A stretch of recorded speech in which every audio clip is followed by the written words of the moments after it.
네, 시청자 여러분 안녕하십니까. 박희준의 경을 치다 박희준입니다.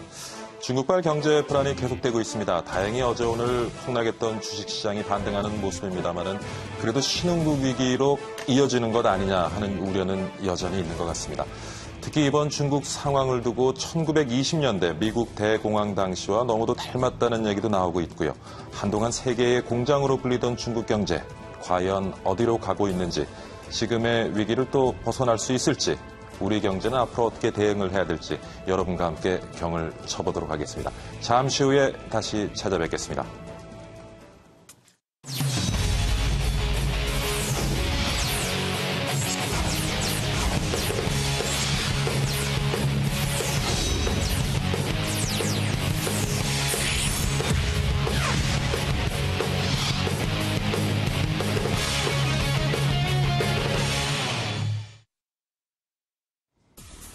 안녕하세요. 경을 치다 왕성호입니다.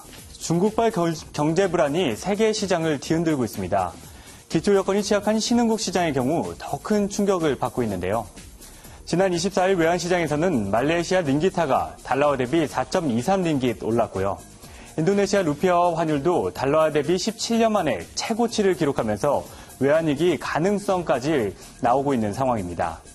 신흥국가들의 경제 불안감이 커지면서 신흥국들은 금융위기 때처럼 뭉칫돈이 유출돼 몸살을 겪고 있는데요. 이머징 포트폴리오 펀드 리서치에 따르면 신흥국에서 최근 4주 동안에만 130억 달러가 순 유출이 됐습니다. 상황이 이렇다 보니 신흥국들의 부도 위험 지표도 가파르게 상승을 보이고 있는데요. 중국의 위안화 평가 절하 충격에 직격탄을 맞은 말레이시아, 태국, 베트남, 인도네시아의 CDS 프리미엄의 상승폭은 30에서 50bp대 사이에서 크게 높아졌습니다. 각종 경고 등이 켜지면서 일각에서는 9월 위기설까지 확산이 되고 있는데요. 세계 시장의 위기론까지 대두되게 하고 있는 중국발 경제 불안. 과연 이 위기 상황은 언제까지 계속될까요? 또 우리는 이 위기를 어떤 방식으로 헤쳐나가야 할까요? 지금부터 경을 쳐보겠습니다. 스튜디오 나와주세요.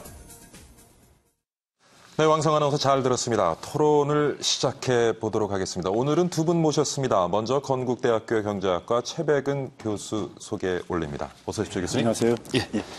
그리고 부경대학교 국제지역학부의 서창배 교수님 나오셨습니다. 안녕하십니까, 교수님. 네, 반갑습니다. 자, 교수님, 중국 증시가 폭락을 거듭하고 있고 중국 정부가 금리나 지급 준비율이나 등의 이제 특단의 처방을 내놨는데 시장에 크게 약발이 잘 먹히는 것 같지는 않습니다. 어떻습니까?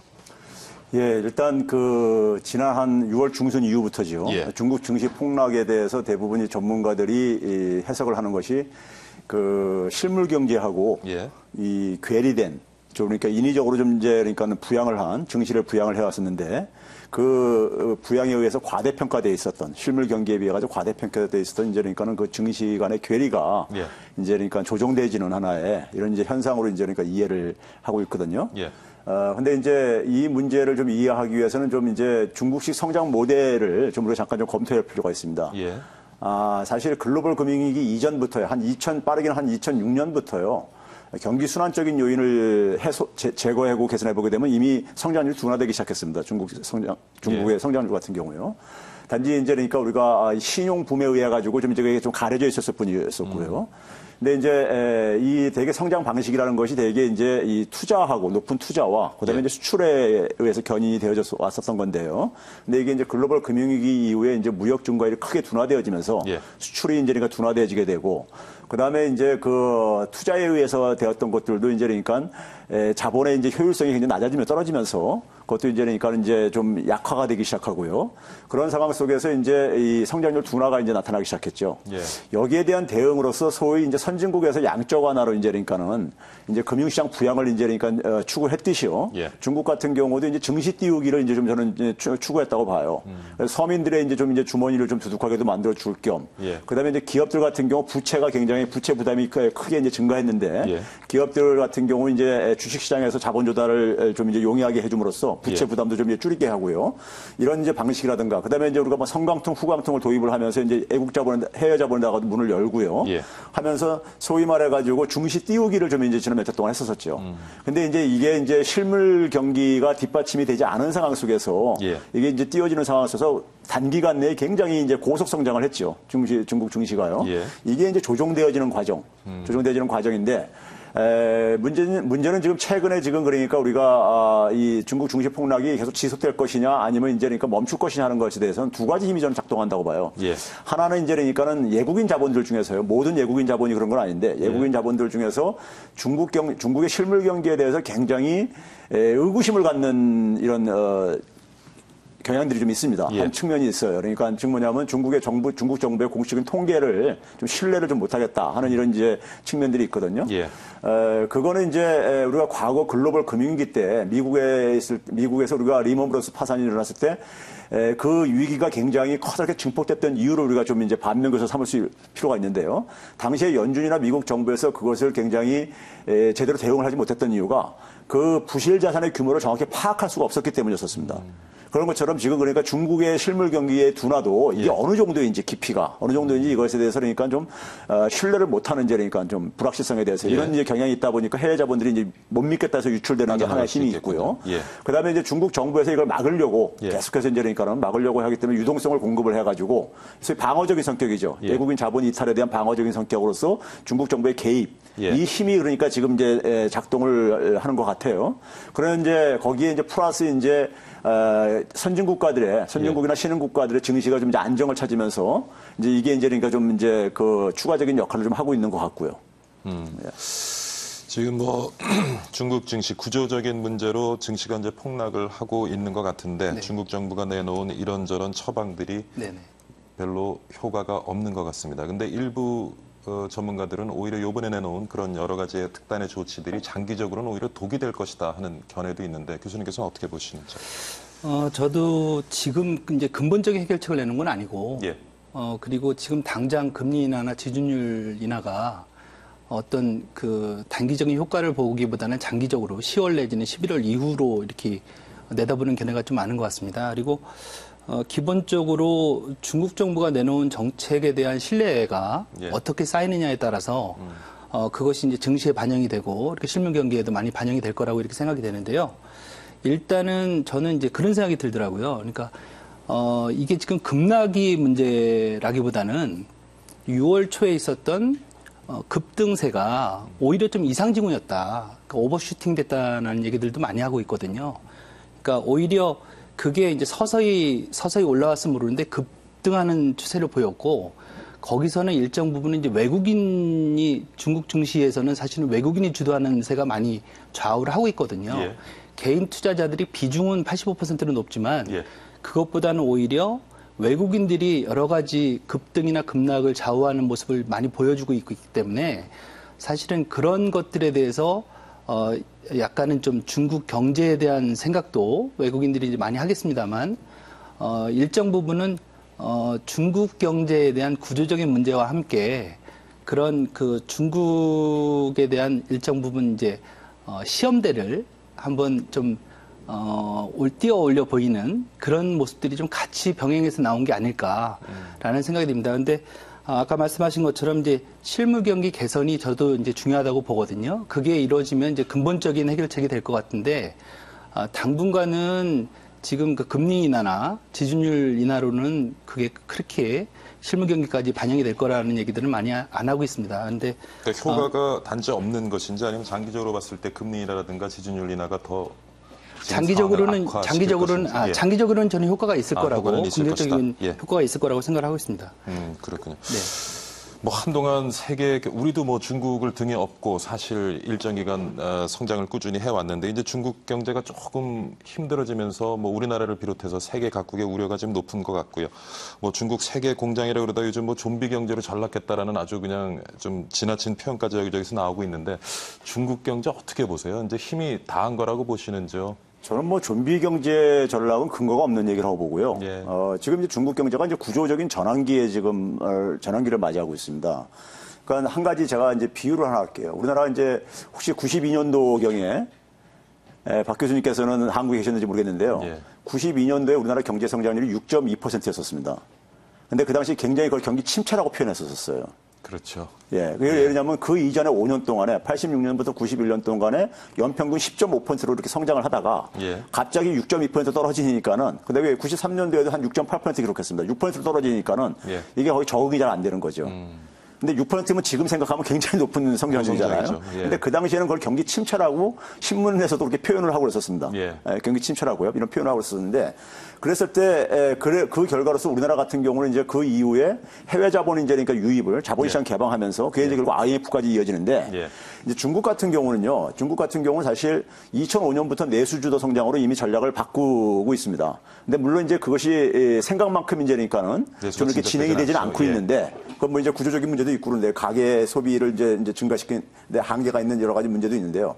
근데 이제 그 부분에 대해서 중국 정부도 지금 인식을 하고 산업 구조를 지금 전면 재검토를 지금 저는 하고 있다고 봐요. 예. 그게 이제 우리가 흔히 하는 중국 제조 2025 전략 같은 게 바로 그거죠. 예. 그러니까 이제 시진핑이 소위 신창탈 시대라고 해가지고 하는 것이 미국 같은 경우도 뉴노멀을 얘기하고 중국판 뉴노멀이 바로 이제 그러니까 이 신창탈이란 말이에요. 예.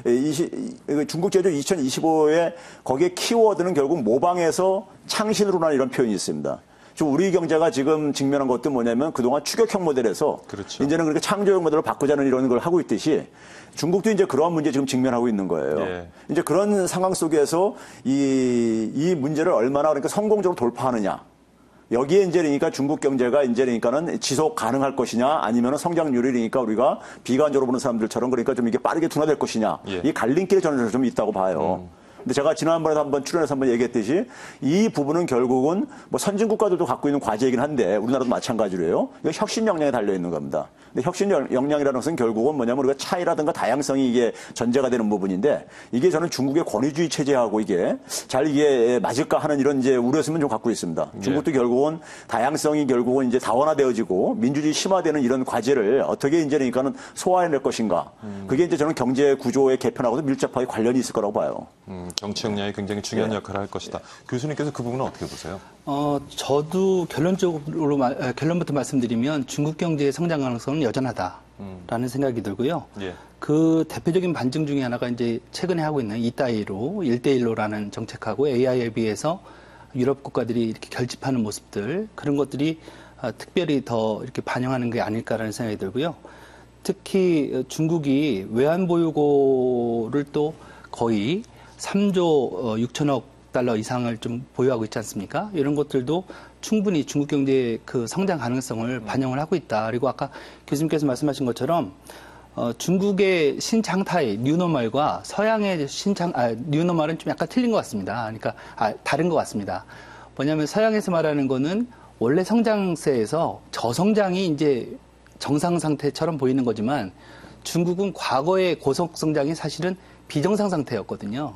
그래서 거기서 오히려 중속 성장으로 오는 그 정상 상태로 오히려 회귀하는 부분이기 때문에 조금은 중국 경제의 성장 가능성은 계속되고 있다라는 생각을 말씀드릴 수 있을 것 같고요. 예. 특히 최근에 이제 중국 경제를 어렵다고 본 것 중에 하나가 차이신 PMI 지수를 통해서 얘기를 하거든요.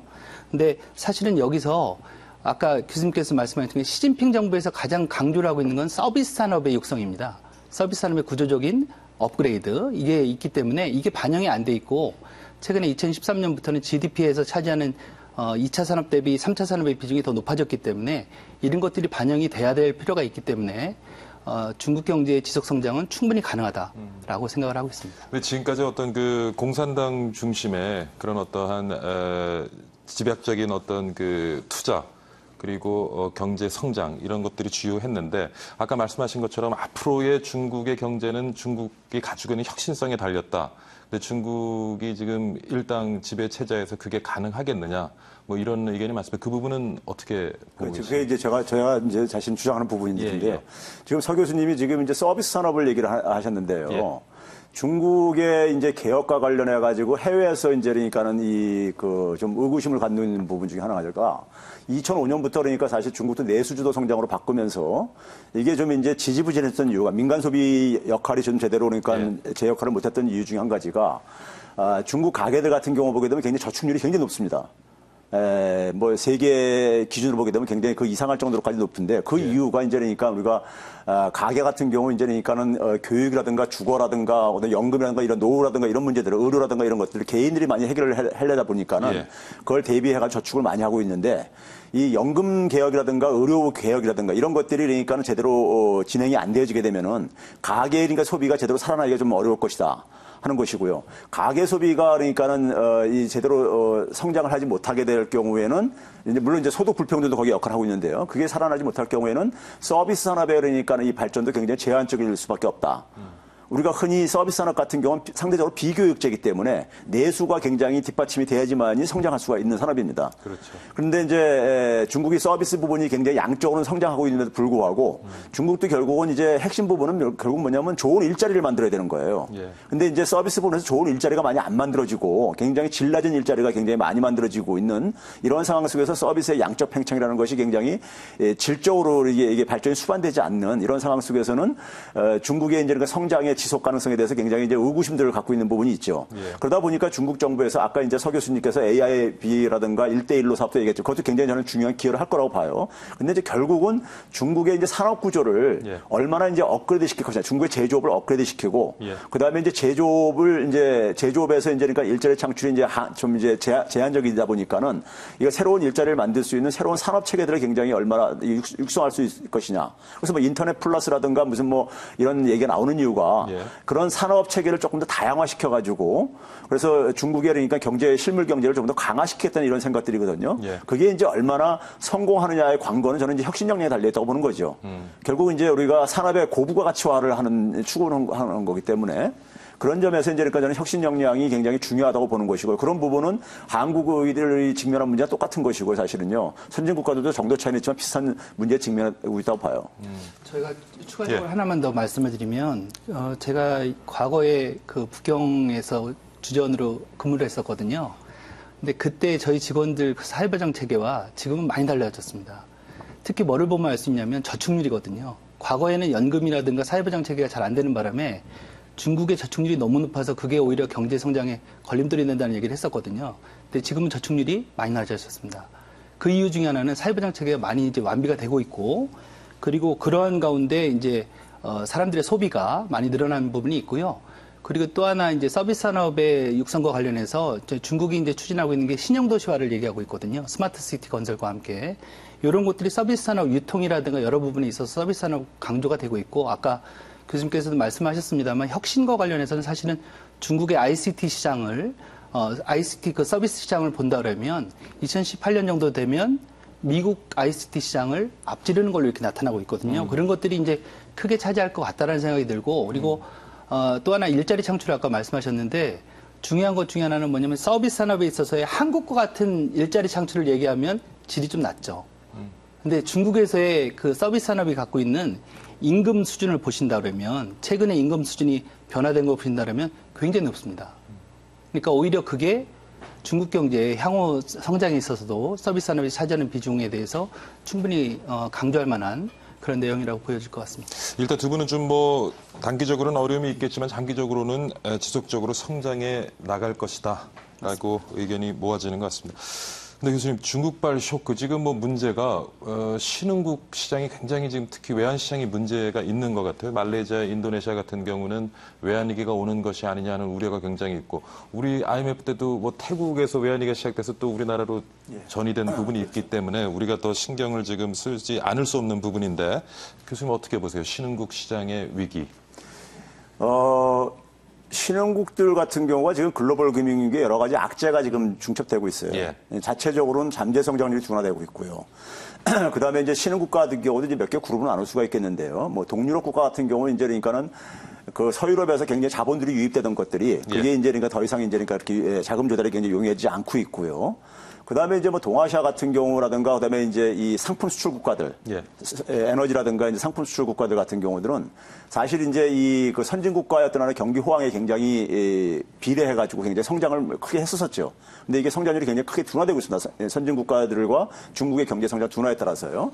근데 이제 중국의 이제 이 성장 둔화하고 중국 성장 방식의 변화, 중국의 성장 방식이 변화를 하고 있습니다. 그러니까 이 소위 가공무역에서 소위 그러니까 중국 뭐 차이나 인사이드 이런 정책에 따라서 그러니까는 이 중간재를 그러니까 자체적으로 그러니까는 조달하는 이런 정책 변화로 인해 가지고 중국과 무역 의존도가 높은 나라들이요. 특히 뭐냐면 이 동아시아 부분들이 동남아시아를 비롯해서 뭐 우리나라도 포함해 가지고요.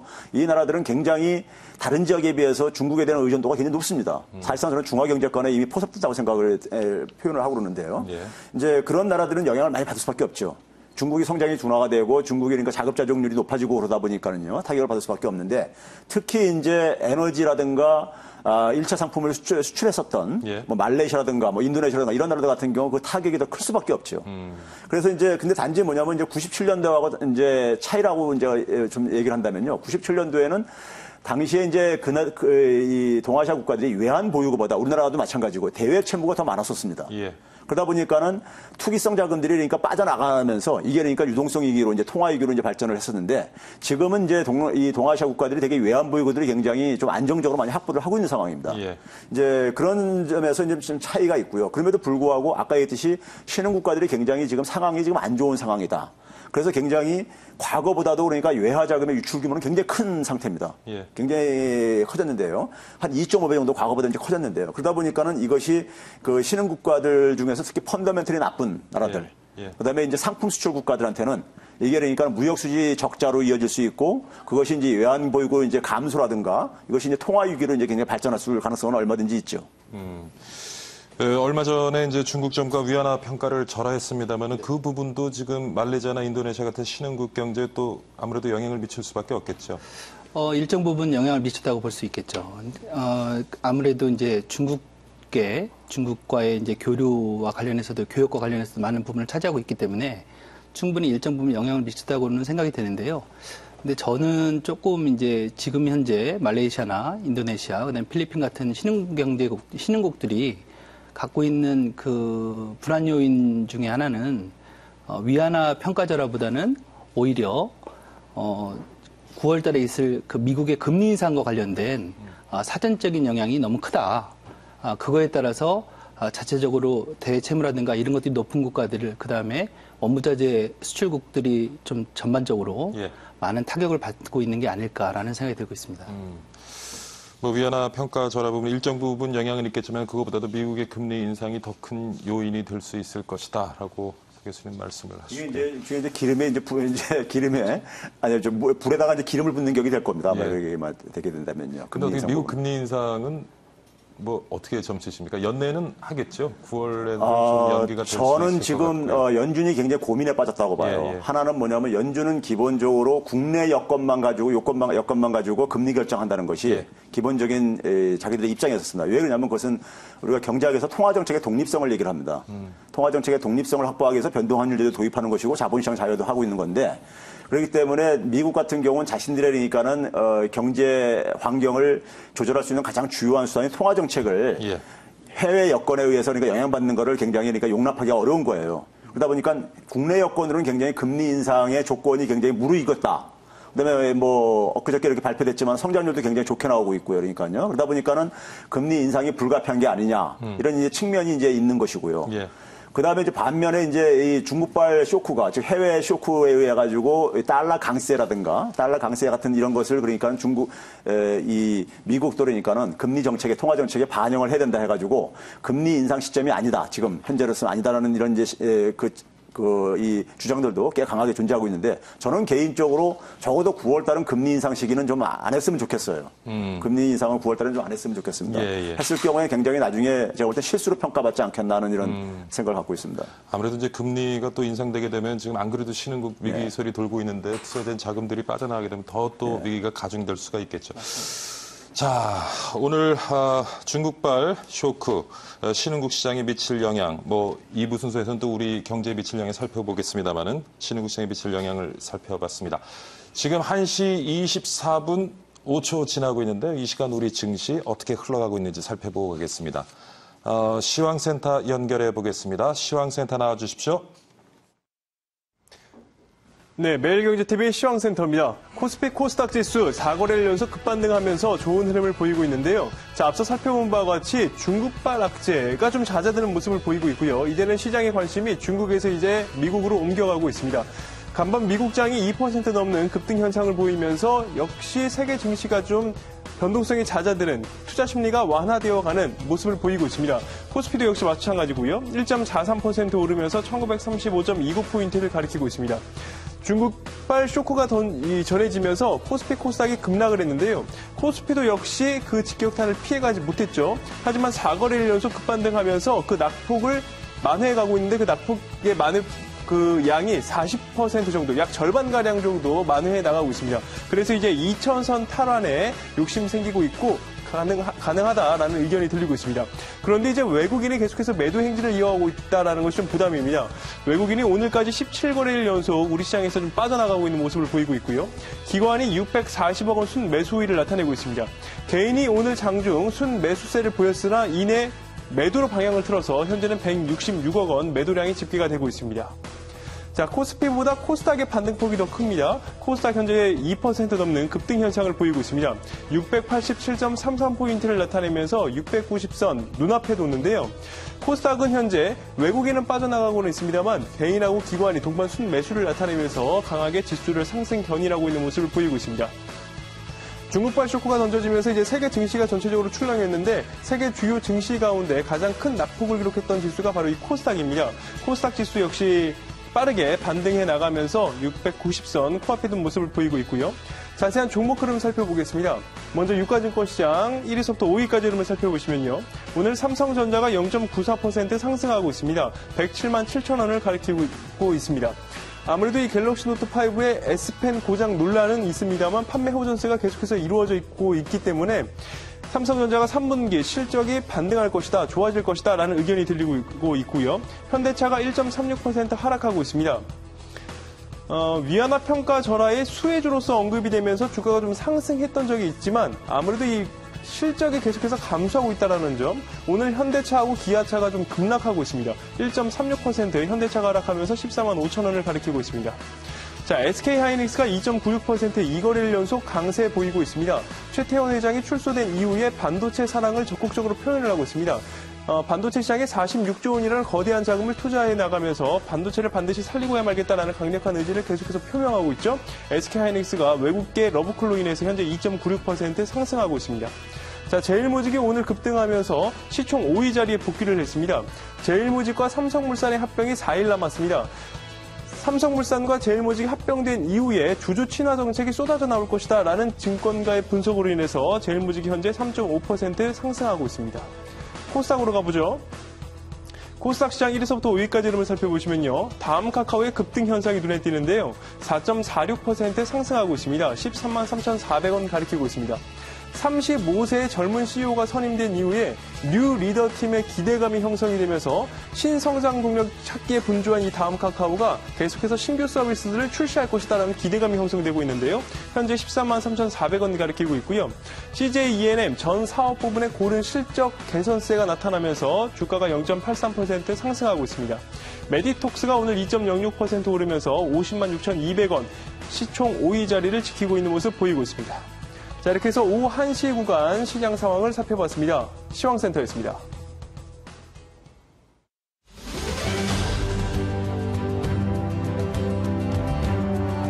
대한민국 자전거의 새 미래를 연다.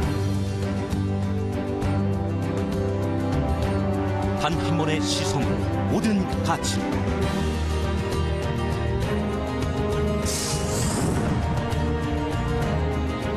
자전거 트렌드를 바꾸는 혁신적 프레임. 철보다 강하고 알루미늄보다 가볍다.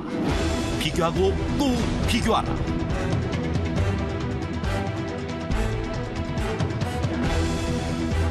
강하면서 가벼운 나노카본 프레임. 대한민국 자전거의 자존심. 나노카본 바이크. 메이드 인 코리아. 위아 윌스. 네, 중국 증시가 폭락을 하고 중국 경제가 좀 주춤하면서 대중국 수출하는 우리 기업들 어려움을 당연히 겪겠죠. 근데 또 중국이 위안화 평가 절하하면서 또 세계 시장에서 중국 기업과 경쟁하고 있는 우리 기업들이 또 타격을 받을 수 있고요. 뭐 이래저래 지금 어려운 것 같은데 유럽과 일본을 보면은 양적 완화를 계속 또 단행하겠다 하는 의지를 표현하고 있는 것 같고요. 어떻습니까? 예, 일본하고 유럽의 양적 완화 목적이요. 예. 사실은 뭐 미국처럼 예. 아까 얘기했듯이 그러니까 소위 주식 가치를 좀 띄워가지고 주가를 띄워가지고 이 금융 부분을 좀 어쨌든 띄워가지고 소비자들 어쨌든 간에 소비도 좀 이제 부양시키고 하는 이런 목적이었었거든요. 근데 이제 그것만 있는 건 아니지만 그것도 이제 주요 목표 중에 하나였었는데 일본과 유럽도 마찬가지죠. 그 연장선에서 이제 이루어진 거고요. 예. 그래서 일본 같은 경우도 주가가 많이 올라가고 유럽도 많이 회복이 되고 그랬죠. 양적 완화 이후에요. 근데 지난 8월 11일 그러니까 위안화가 이제 그러니까는 위안화 가치가 크게 하락을 하면서 예. 그 이후에 보게 되면 일본 증시하고 이제 통화 가치가 보게 되면 니케이 225를 기준으로 보게 되면 한 10% 정도 하락을 했고요. 그러니까요. 그다음에 이제 일본 엔화 가치 같은 경우도 보게 되면은 한 6% 이상 그러니까 상승했어요. 엔화 가치가. 그러니까 상당히 그동안에 일본의 양적 완화로 인해 가지고 봤던 효과를 상당히 이제 까먹게 되는 이런 게 그렇죠. 돼버리고 있잖아요. 그러니까 유럽 같은 경우도 보게 되면 비슷합니다. 유로스탁 이제 50이라는 지수를 보게 되면 9% 이상 하락을 했고 예. 독일의 그러니까 닥스 지수 같은 경우도 한 9% 이상 하락을 했거든요. 예. 그 충격으로 인해 가지고요. 그다음에 유로화 가치 같은 경우도 위안화 대비해서 한 6.5% 이상 상승을 했고요. 그러다 보니까는 상당히 유럽 같은 경우도 양적 완화를 통해서 유로화를 좀 떨어뜨려 가지고 좀 수출에 좀 수출 경쟁력을 좀 확보하려고 했는데 이게 좀 상당히 이제 타격을 보게 되다 보니까는 더 이제 공격적인 양적 완화를 하겠다는 생각을 가질 수밖에 없는 거죠. 지금 결국 그런 점에서 일종의 통화 전쟁이 진행되고 있다고 봐야 되겠죠. 그래서 그 부분이 굉장히 많이 우려를 사고 있는 것 같아요. 이제 환율 전쟁, 통화 전쟁이 시작된 것이 아니냐. 중국도 위안화 추가 평가 절하 뭐 어떻게 보시는지요? 충분히 가능성이 있는 얘기죠. 가능성이 있다고 보시죠. 어찌 보면 지금 이제 중국이 위안화 평가 절하를 지난번에 했던 거 8.11 조치라고 이제 얘기하는데요. 했던 이유 중에 하나는 사실은 미국의 그 9월 금리 인상 그 전망에 대해서 일정 부분 시그널을 줬다고 저는 생각이 들어요. 그러니까 미국의 금리 인상의 그 카드를 꺼냈을 때 가장 많은 타격을 볼 국가 중에 하나가 중국이었거든요. 그러니까 그런 측면에서 선제적으로 먼저 경고성 메시지를 보냈다. 그 얘기는 앞으로도 충분히 위안화 평가 절하를 통해서 평가 절하나 절상을 통해서 중국도 미국과의 환율 전쟁에 본격적으로 이제 시작을 했다. 그리고 그 얘기는 다시 말해서 미국과 중국 간의 경제적인 이제 전쟁까지는 좀 그렇고요. 그러니까 경쟁 내지는 견제, 신경전이 이제 본격화되고 있다라는 생각이 들고 있거든요. 그러니까 중국이 또 이제 또 다른 측면에서는 중국이 계속적으로 중국 정부가 얘기했던 것 중에 하나는 이제 위안화의 국제화, 특히 이제 IMF, SDR 특별인출권에 대한 참여 여부였지 않습니까? 그것과 관련해서도 충분히 시장의 흐름에 반영을 하겠다. 친시장적인 외환 정책을 추진하겠다라는 얘기들을 갖다가 계속 해왔었거든요.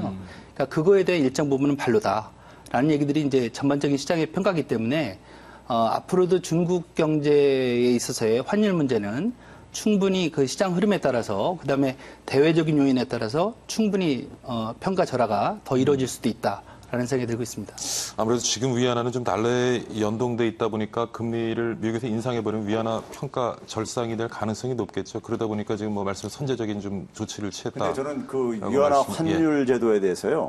좀 우리가 이 시청자들을 위해서 좀 이렇게 조금 더 부연 설명이 필요할 것 같은데요. 8월 11일 이후에 그러니까는 중국의 환율 제도는 좀 일종의 상당히 변화가 생겼다고 표현을 합니다. 그러니까 우리가 흔히 전문가들이 사실은 구분하는 표현인데 우리가 위안화 평가 절하라는 표현보다는 위안화 가치가 하락했다는 표현이 보다 정확한 표현이라 이런 이제 얘기들을 하고 그럽니다. 그러니까 영어로 얘기하게 되면 그러니까 우리가 디밸류에이션이라는 것이 일종의 평가 절하고요. 그다음에 이제 위안화 가치가 하락한 것은 이제 디프리시에이션이라고 우리가 하는데 전자 같은 경우는 일종의 뭐냐면 인위적으로 그러니까는 시장의 힘과 관련 없이 중앙은행이 그러니까는 인위적으로 어떻게 설정하는 거라 한다면은 후자 같은 경우는 일종의 그러니까 시장의 상당히 그러니까 시장 힘에 일종의 맡기는 방식입니다. 저는 이번에 중국이 상당히 절묘한 타이밍을 잡아가지고 이 환율 제도를 변화시켰다고 생각하는데요. 중국의 위안화가 그동안은 상당히 그러니까 과대평가가 된 측면이 있었습니다. 그런데 아까 서 교수님 얘기했듯이 미국이 금리 인상을 할 경우에 탈출할 수 있기 때문에 이제 해외 자본을 탈출할 수 있는 이런 상황 속에서 예. 그랬을 경우에 중국이 그러니까는 그것을 대응을 하기 위해서는 시장 환율에 그러니까 맡겨서 이걸 조정하는 것이 훨씬 더 유리해져. 예. 그러면서 또 일석이조로 뭐냐면 위안화의 국제화도 좀 달성할 수 있고요. 그래서 미국의 정치권은 굉장히 신경질적으로 반응을 했어요. 정치인들은요. 근데 미국 정부는 공식적으로 굉장히 환영하는 메시지를 보냈습니다. 왜 그러냐면 미국이 그동안 요구했던 공식적으로 요구했던 시장 친화적인 환율 결정 방식을 좀 도입을 해라 했는데 그 방식을 이번에 퇴색을 한 거거든요. 예. 그런 점에서 그러니까는 이 시장의 힘에 맡기게 되면은 위안화가 좀 떨어질 수밖에 없는 거기 때문에 그거를 그러니까는 중국의 위안화 그러니까 이 IMF SDR에 편입하는 이 문제도 해결할 겸 해가지고 국제를 추진하는 할 겸 해가지고 절묘하게 좀 타이밍을 잡았다고 생각을 해요. 그걸 그러니까는 미국보다 먼저 선제적으로 그러니까 그것을 이제 효과를 보는 그 부수적인 효과도 이제 달성을 했고요. 예. 그런 점에서 미국이 만약에 그러니까는 글로벌 경제 상황, 특히 중국 경제 상황을 고려 안 하고 그러니까는 금리 정책을 썼을 경우에 예. 자기들은 그러니까는 위안화를 그러니까는 뭐 시장의 힘에 의해서 이제 그러니까 핑계는 되겠지만은 추가로 그러니까 절하할 이런 그 가능성을 열어둠으로써 그걸 견제하고 있다고 봐야 해석할 수 있겠죠. 자, 근데 큰일입니다. 이렇게 뭐 국제시장에 영향을 미칠 수 있는 중국, 미국, 일본, 유럽 굉장히 적극적으로 지금 환율 정책을 펼치고 있고 네. 그 가운데서 우리는 그럼 어떻게 해야 될지 또 우리한테는 어떤 영향이 미칠지 그 부분이 가장 또 궁금할 수 있겠는데 어떻습니까? 충분히 이제 그 위안화 지난번에 평가절하 됐을 때도 우리 내부적으로도 이제 수출과 관련해서 중국으로의 수출이 우리나라 전체 수출에서 25% 정도 비중을 차지하지 않습니까? 그러다 보니까 아무래도 이제 수출 경쟁력이 떨어질 것이다라는 얘기를 많이 했었고요. 또 그거에 따라서도 또 일정 부분 또 일희일비하는 업종들이 많이 등장을 했지 않습니까? 앞으로도 제가 볼 때는 이제 위안화 환율 평가 절하 내지는 절상에 따라서 충분히 이제 그럴 여지는 충분히 크다. 그런데 한국에 있어서도 제가 볼 때는 미국의 금리 인상이 조금은 더 위안화 평가 절하보다는 좀 더 큰 영향을 미치지 않을까라는 생각이 들고 있습니다. 다만 이제 한국에 있어서도 조금은 이제 과거처럼 이러한 미국이나 중국의 여러 가지 환율 정책이라든가 금리 정책에 따라서 일희일비하는 시대는 조금 지났다. 과거처럼 그 97년도에 우리가 외환위기 맞을 때처럼 아무것도 모르는 상태에서 그냥 부지불식간에 당하는 그러한 시대는 지났고 계속해서 철저하게 모니터링을 해왔다. 외환시장에 대한 모니터링을 해왔고 또 94조인가요? 90조 원에 달하는 통화 사업도 각국과 체결을 하고 있기 때문에 예. 조금은 과거와는 좀 다른 양상을 띌 것으로 이렇게 예상이 되고 있습니다. 우리가 할 수 있는 거는 뭐가 있습니까?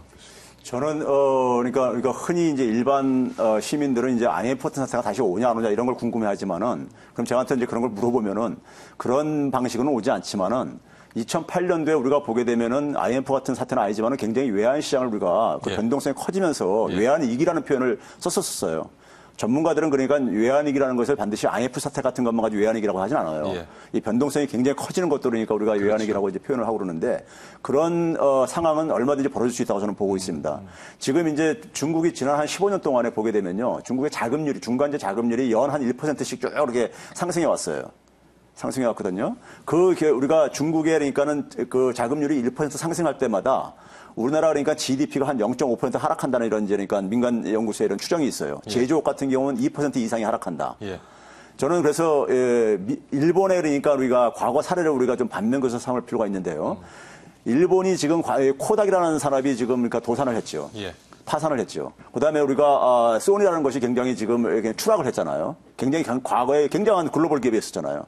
그런 변화가 생긴 게 플라자 합의 이후에 80년대 후반에 소위 그러니까 그 급변하는 환경 속에서 산업 체계를 전면으로 재검토를 하는 걸 놓치면서 그런 그러니까 일본의 굉장히 경쟁력 강한 산업들이 이런 부침을 겪었단 말이에요. 근데 지금 우리나라 같은 경우 보게 되면 이미 조선 철강 같은 경우 상당히 지금 우리가 어려운 상황인데 여기에 더해가지고 지금 중국에 그러니까는 이 환율 전쟁에서 직격탄을 맞을 수밖에 없는 부분들이 전기전자, 석유화학, 기계 뭐 이런 것들은 그러니까 직격탄을 맞을 수밖에 없습니다. 예. 우리나라 제조업이 그러니까 직격탄을 맞을 수밖에 없어요.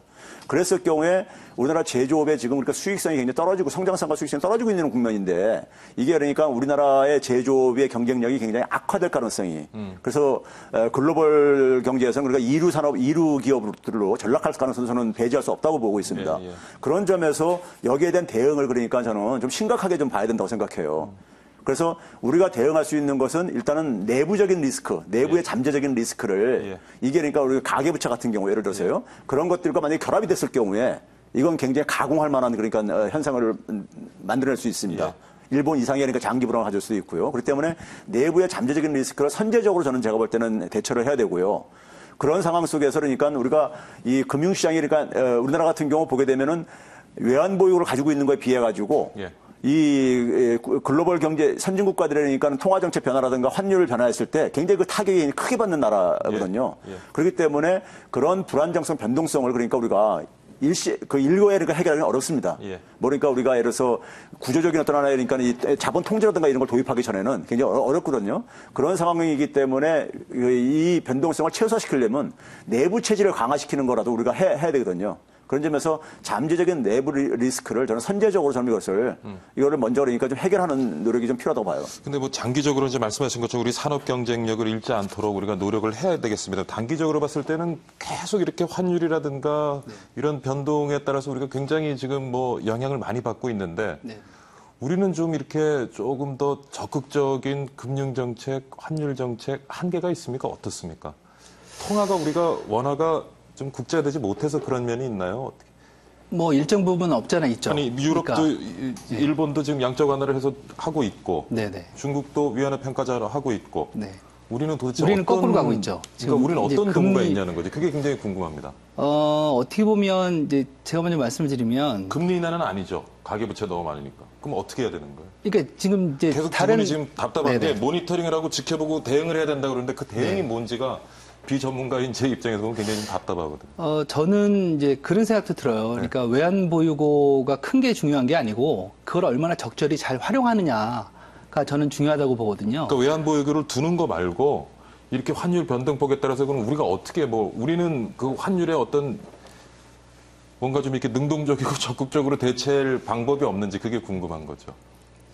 저는 그래서 답이 있으세요? 제가 이 프로에 나와서 예. 과거에 그 제안한 게 있어요. 한국판 양적 완화를 제가 표현한 적이 있었습니다. 그게 무슨 얘기냐면요. 우리가 되게 양적 완화라는 것은 중앙은행에서 새 돈을 찍어가지고 자산을 매입을 하는 거란 말이에요. 예. 그러니까요. 국채라든가 이런 걸 매입하는 예. 건데 우리나라처럼 기축통화국가가 아닌 나라들은 예. 그걸 사실 상상을 못해요. 못하거든요. 그러다 보니까 없죠. 금리 정책으로 예. 하는데 금리도 더 이상 내릴 수가 없는 상황에 지금 와 있습니다. 가계부채가 이미 너무 역전돼, 많지. 아니 그것뿐만 아니라 역전돼 예. 버렸어요. 예. 미국채 대비해가지고 예. 거기에 CDS 프리미엄을 고려하게 되면 역전돼 버렸기 때문에 더 내릴 수도 없어요. 지금 그럼 뭐 그러니까 할수 있는 수단이 우리나라는 없네요. 제로 금리를 선택할 수 있는 나라가 아닙니다. 예. 기축통화국가가 아니기 때문에요. 예. 그래서 한국판 양적 완화를 제가 얘기하는 게 뭐냐면은 바로 이겁니다. 우리나라 보게 되면 지금 내부적인 잠재 리스크의 가장 최대 암적인 존재가 가계부채잖아요. 가계부채를 선제적으로 이게 터지고 난 다음에 해결하려면 굉장히 비용이 많이 들어갑니다. 장기 불황에 빠지고요. 그러니까 터지기 전에 이걸 도려내기 위해서 한국판 양적 완화를 하자는 얘기인데 어떤 얘기냐면요. 우리가 지금 가계부채는 두 가지 종류가 있습니다. 크게. 하나는 뭐냐면 주택담보와 관련된 가계부채가 있고 생계형 가계부채가 예. 있는데 주택담보와 관련된 가계부채 중에서요. 원리금 상환, 분할 상환이 불가능한 예. 가계부채가 한 200주 됩니다. 200주 정도 돼요. 예. 그러니까 이 부분을 그러니까는 저는 이게 도려낼 필요가 있다. 아니면 도려낸다는 건 이 부담을 그러니까 이 부담이 예. 지금 은행하고 연계돼 있잖아요. 예, 은행하고 연계되는데 이게 금리가 올라가거나 하게 되면 이게 사고가 날지 상황이고 예. 분할 상환 능력이 없는 이런 계층들이란 말이에요. 이게 예. 이 가게들이요. 예. 이 부분을 한국은행이 주택금융공사를 동원하든 아니면 새로운 페이퍼 컴퍼니 하나 만들던 거기에 한국은행이 돈을 저는 돈을 찍어가지고 발권력을 동원을 해가지고 돈을 투자해가지고 하나 페이퍼 컴퍼니를 만들어가지고 아니면 주택금융공사 하려는 건 상관없고요. 그래가지고 그 부분을 이전시키자 이거예요. 그래서 금리 부담을 장기로 완화시켜주면서 하든지 예. 아니면은 매각하고 싶은 사람은 매각을 저기다 인수를 하게 하든지 예. 해가지고 그 부분을 좀 그러니까 저는 해소시키자 이거입니다. 그다음에 이제 생계형 가계부채가 예. 최소한 지금 뭐냐면 전체 가구의 한 15% 정도를 추산하고 있습니다. 예. 이 생계형 부채 같은 경우 어떤 경우들이냐면 빚을 내가지고 빚을 갚는 예. 채무의 악순환에 빠져 있는 가게가 한 15%로 한국은행 추산하고 있어요. 예. 이 부분들은 그러니까 자기 스스로 그러니까는 상한 능력이 없는 계층들입니다. 이게 그러니까 우리의 이제 그러니까 이 이 민간 소비를 굉장히 예. 억압하는 이게 하는 중요한 하나의 이게 암적인 지금 요소예요. 내수가 안 살아나는 이유 중에 예, 또 한 예, 가지거든요. 그럼 이 부분은 제가 볼 때는 혹시 이 주빌리 롤링 주빌리라고 혹시 들어보셨어요? 롤링 주빌리라는 게 뭐냐면은 미국에서 이 예. 금융위기 이후에 많이 파산한 가게들, 파산해가지고 그러니까 신용불량자가 된 사람들의 이 부분을 이제 구제해주기 위해서 이 예. 기독교 정신에서 나온 건데, 그래서 그 사람들의 그러니까 신용을 회복시켜주기 위해서 빚을 갚아주는 이런 운동이에요. 그러니까 만약에 1억을 갖고 있을 때 우리가 신용시장에서 보게 되면은 파산자들 같은 경우는 한 그 부실 채권이 예. 한 3%만 인수할 수가 있어요. 예. 그러니까 1억이면 한 30만 원이 되는 거, 300만 원이면은 그걸 그러니까는 해소시킬 수가 있다는 얘기입니다. 예. 그래서 그거를 이제 민간들한테 미국은 이제 그러니까 돈을 기금을 모아가지고 그거를 갚아줘가지고 이 사람의 그러니까 신용을 회복시켜주는 이런 걸 했는데, 저는 이 가계 부채 아니 그러니까 이 뭡니까 생계형 가계 부채 같은 경우 예. 이 부분은 재정 투입을 통해서 그러니까 한 3% 정도면 되거든요. 예. 이 부채 정도 되니까요. 이 시장 논리에 따르게 되면요. 그래서 이건 공적 자금 투입해서 이건 좀 해소시킬 필요가 없다. 한 번 정도에 한해서는요. 그래가지고 이 부분이 그러니까는 구조적으로 우리나라의 그러니까 이 내수를 취약하게 만드는 요인들이기 때문에 이 부분을 해소시키지 않는 이상에는요. 백약이 무효입니다. 지금요. 그러니까요. 예. 뭐 이 재정 정책을 쓰던 통화 정책을 쓰던 간에 이게 약발이 안 먹혀 들어가고 있는 게 바로 그 이유예요. 예. 그러니까 가게가 소비를 할 수 있는 여력을 만들어줘야 되고 하는 건데, 물론 거기에는 이제 그러니까 우리가 경제 체질을 개선을 하는 것을 전제로 이제 하는 거지만은 예. 그게 한 번 정도는 필요하다는 얘기입니다. 그걸 통해서 대기업도 굉장히 길을 쏠깃하더라고요. 왜냐면요. 새로운 통화를 찍어가지고 양적완화 했을 때 예. 환율 전쟁에 우리가 대응하는 효과도 있거든요. 예. 그러니까 대기업도 굉장히 대기업 관계자들이 쏠깃하더라고요. 제 제안에 보면요. 이제 예. 저는 이제 그런 생각도 들더라고요. 이게 추가적으로 하나 더 말씀을 드리면, 우리나라는 근본적으로 규모적으로는 측면도 있고요. 여러 가지 측면에서 독자적인 환율 정책이라든가 독자적인 금리 정책을 취기에는 좀 약하다. 그렇다면 특히 이제 원 위안화 환율이 3% 하락하면 5% 정도 하락하면 국내 총수출이 한 3% 정도 감소한다는 얘기를 하고 있거든요. 그리고 또 중국의 경제 성장률이 1%포인트 하락하면 한국도 0.3에서 0.5% 정도 포인트 그 영향을 받는다라는 이런 얘기들을 많이 하는 걸로 봐서는, 첫 번째는 이제 지나치게 쏠림 현상을 좀 개선을 했으면 좋겠다. 그러니까 다변화가 좀 필요하다는 생각이 들고요. 그 다음에 이제 금융 서비스와 관련된 예. 정말 그 단순하게 그냥 국내 여수신으로만 그 이익을 창출하는 그런 은행이 아니고, 정말 IB 그 투자은행을, 국제적인 투자은행을 빨리 양성하는 게 좀 필요하지 않을까. 그러니까 그냥 몸집 불리기만 지금 하고 있거든요. 그러다 보니까 오히려 그런 것들이 좀 적극적으로 된다면 그거에 대한 좀 대응책이 좀 되지 않을까라는 생각이 그러니까 듭니다. 우리가 어차피 좀 능동적이고 적극적으로 환율 시장에 개입해서 환율 정책을 우리 뜻대로 펼 수 없다면 환율 위기로 해서 우리가 겪을 수 있는 여러 가지 그 위험 요인들을 제거하는 것이 좋겠다는 말씀인 것 같고, 그래서 그 중에 하나가 가계부채 언급을 하셨고, 또 하나가 아무래도 지금 말씀하신 부분이 아마 산업구조 개편 아닌가 싶어요. 그러니까 기존에 우리 지금 산업구조 가지고는 계속 반복되는 위기를 맞는다. 이제는 언니가 한번 변곡점에 온 것 같다라는 아마 교수님들을 주장하시는 부분인 것 같은데, 좀 뭔가 바뀌어야 되겠죠. 지금 그렇습니다. 자동차, 전자, 모바일 중심의 전자, 이게 좀 앞으로는 조선, 철강, 이게 쉽지 않을 것 같아요. 어떻게 그렇습니다. 바뀌겠어요? 예. 이게 지금 그러니까 우리가 지금 이 한계점에 도달한 거는 이미 오래전부터 얘기를 했어요. 예. 그런데 여전히 뭐냐면은 그것을 구조개혁에 대해서 일단 정치권에서 되게 방향에 대한 합의를 되게 못 이뤄내요. 그러다 보니까는 역대 정부들이 그러니까 추진했었던 하나의 그러니까는 이 산업구조 개편 정책들이 예. 정권이 바뀌게 되면 또 다시 흐지부지 돼버리고 예. 다시 원점으로 들어가가지고 또 그러니까 새로운 게 나오고 그러니까요. 녹색 성장에서 창조균이 나왔다가 아마 정권 바뀌게 되면 또 창조균이 또 그러니까 다 이게 쓰레기통 들어가고 또 이렇게 반복될 가능성이 크거든요. 예. 이 부분들에 대해서 좀 그러니까 방향에 대해서 예. 전 정치권이 좀 합의를 해가지고 정권이 바뀌더라도 지속적으로 추진할 수 있는 여당에서 야당으로 바뀌든 야당에서 여당으로 바뀌든 간에 이게 그러니까 지속적으로 추진할 수 있는 예. 왜냐하면 산업구조 개편이라는 것은 이게 그러니까 1, 2년 만에 해결될 수 있는 문제가 아니란 그렇죠. 말이에요. 예. 그러니까 우리가 청년 실업 문제가요. 처음 나왔던 게 언제냐면 98년부터 나옵니다. 그럼 물론 고용정책 속에서 나왔지만은 그 청년 실업이라는 타이틀가 처음 나온 게 2003년이에요. 그럼 2003년도에 청년 정책 청년 실업 제대로 접근했으면요. 지금 벌써 해결됐습니다. 제가 볼 예. 때는요. 예. 근데 지금 청년 실업 문제를 관련해가지고 제가 교육혁명 필요하다고 하면은 그건 굉장히 장기적인 게 필요하지 않느냐. 뭐 이런 식으로들 하고 이제 했거든요. 근데 지난 한 10년 넘게 그거를 그러면서 계속해서 엉뚱한 이렇게 지엽적인 문제를 가지고 계속 씨름하면서 이 구조 개선 문제를 예. 소홀히 하다 보니까 이런 지금 위기 상황에서 계속해서 내몰리고 있다고 저는 보고 있습니다. 전 조만간에 이제 그것과 관련해서 산업구조 조정과 관련해서 크게 이제 우리한테 영향을 줄 것 중에 하나가 예. 한중 FTA 후속 협상이라고 생각하거든요. 거기서 이제 본격적인 서비스 협상이 되기 때문에 예. 지금까지는 사실은 어떻게 보면 껍데기 협상을 했거든요. 협정 결과가. 그러니까 한미 FTA에서 미국이 원했던 거는 제조업이 아니고 서비스 산업을 원했던 것처럼 그렇죠. 사실은 한중 FTA에 있어서도 분명히 서비스 산업이 중국은 제조업을 원하지만 우리는 서비스 산업을 원하고 있거든요. 그거에 따라서 동반적으로 연계가 돼서 우리 자체의 서비스 산업 구조 업그레이드가 충분히 이루어질 수 있을 것 같다. 그러니까 그게 이제 협상 결과가 어떻게 되느냐에 따라서 예. 그러니까 그게 중요한 하나의 단초가 되지 않을까라는 생각이 들고 있습니다. 근데 여기 경을 치다 진행을 하다 보면 결국에는 정치권이 욕먹어요.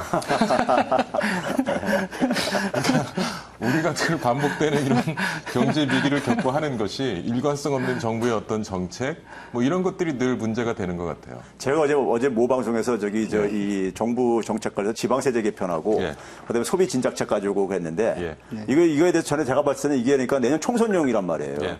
그러니까 이게 그러니까 몇 개월 이후를 위해서 이게 경제 정책을 입안하고 그러니 지금 그런 거 가지고 우리가 지금 소비가 살아나고 지금 이런 문제가 아니거든요. 지방 정부의 지금 그러니까 세액 부담이라 지금 악화되는 거, 지방 재정 악화라든가 이런 문제는 해결될 문제가 아니거든요. 예. 근데 우리 정치권을 지금 보게 되면은 자기들 그러니까 이 표를 위해 가지고 단기적 표를 위해 가지고 국가 정책을 그러니까 이것을 남용을 하고 앉았으니까는 예. 국민들이 그러니까 정치권에 짜증 나는 이유가 거기죠.